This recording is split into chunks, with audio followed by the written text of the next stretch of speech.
Boum boum, bienvenue sur ma chaîne, Timecock, 3 minutes pour aborder un thème. Les amis, aujourd'hui nous allons parler de mouvement. Restez bien accrochés, on est parti.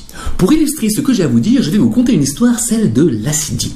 L'Assidie est un petit animal des fonds marins de l'embranchement des chordés, comme nous les humains, qui dispose de l'équivalent d'un cerveau et d'une moelle épinière.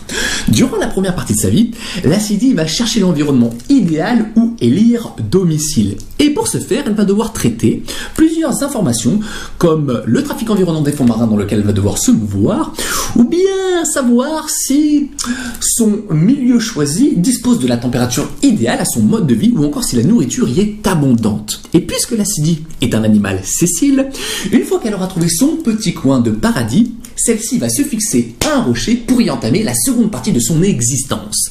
Et c'est là que ça devient intéressant. Écoutez bien, à partir du moment où l'Assidie se fixe sur son rocher, elle va littéralement digérer son cerveau. Oui, vous m'avez bien entendu. Alors, que met en évidence cette allégorie? Et si la fonction première de notre cerveau, c'était le mouvement? Et ça va du mouvement au sens propre, comme la réalisation d'un sport, à un sens plus abstrait, comme le simple fait de bouger ses lèvres pour communiquer, ou de créer du mouvement dans le but de réaliser un projet. Et maintenant, vous allez me dire, très bien Quentin, quelles sont donc les différentes parties du système nerveux responsables du mouvement?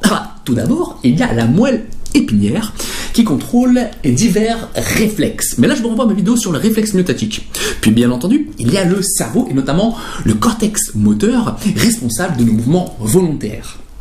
Le cortex moteur se situe dans le lobe frontal du cerveau. Il est réparti en deux hémisphères. L'hémisphère droit s'occupe des mouvements de la partie gauche de notre corps, tandis que l'hémisphère gauche s'occupe des mouvements de la partie droite. C'est ce qu'on appelle le contrôle croisé.